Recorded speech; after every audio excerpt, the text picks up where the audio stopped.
Each year at a Loving Spoonful, we provide over 100,000 free nutritious meals to men, women, and children living with HIV and AIDS. Today we have Dave here with us, who's going to share a very special story, and one I'm sure that's going to touch your hearts. Thanks, Dave, for being here today and sharing your story with us so that many more people can learn about HIV and the effects of the disease. And really, it does affect all of us, so I want to thank you so much for sharing your story. So when did you first get referred to a Loving Spoonful? I had a stroke in November 6, 2007. I was in hospital. I had to learn a lot of new things. I lost my speech for a while and stuff like that. That was pretty traumatic, you know, starting to teach your right-hand side to communicate with your brain again. Right. And I've been in a wheelchair a few years before that, but it hurt. And so did you find your accessibility to food had become much more difficult? Yeah, it was almost impossible. I didn't have much use of my right hand or my arm. Loving Spoonful means a lot of things to me for a lot of reasons. One was John Britton, which runs the program, co-runs the program, I believe. How do you put it? The hospital sets up things for you so when you go home you can be safe. It took 6 weeks for me to get somebody in to bathe me. But John Britton was there that next morning with food at hand that could easily be microwaved. To me, it tastes well because I'm a crummy cook. And the compassion that he showed changed my attitude towards recovery as well.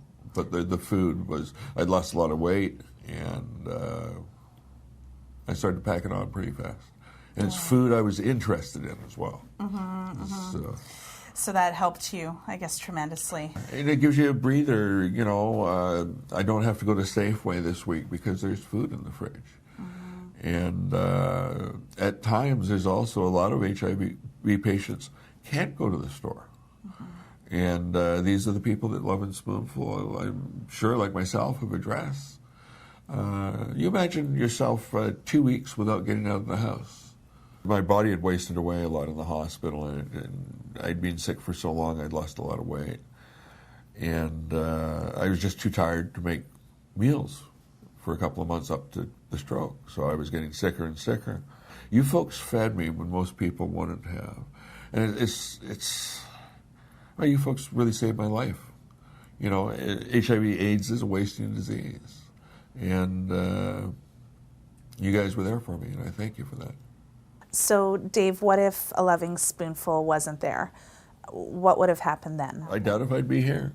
So, I was just, my marriage was on the rocks at the time. We just split up. My family is elder or live out of town. Do have some friends, but when you're HIV positive and you've grown up with that crowd that's HIV positive, your friends are gone.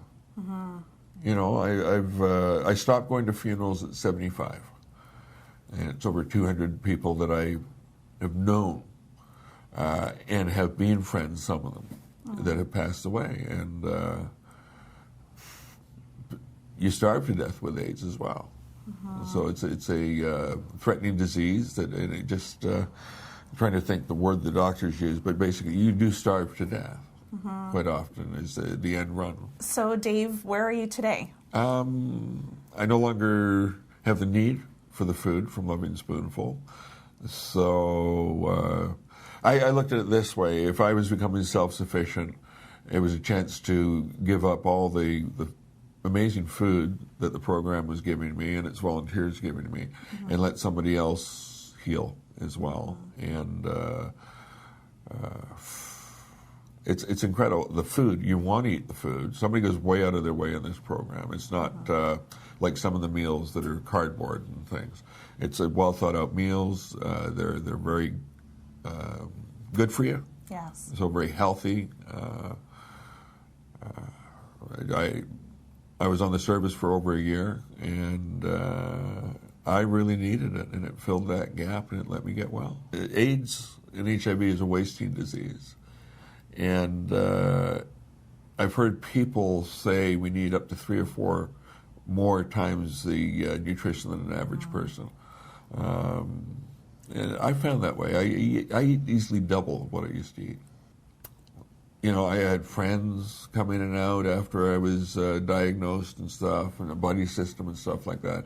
And it's something that was just set up, just not on a whim, but on a need. Mm-hmm. And Loving Spoonful was the same with Easter and all the work she did. So she laid the groundwork, and some pretty incredible people have been responsible for the program for a few years, quite a few years now. Dave, can you summarize your experience with a Loving Spoonful? Somebody cared. The food was tremendous. It was easy to get to, easy to put in the microwave, and a lot better than I can cook.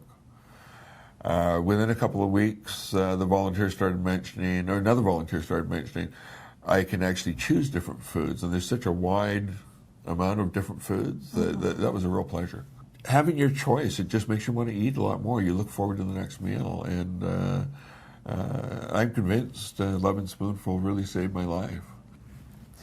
Dave's story is one of many. A Loving Spoonful continues to help men, women, and children in our communities, but we can't do it without your help. Please give, and give generously.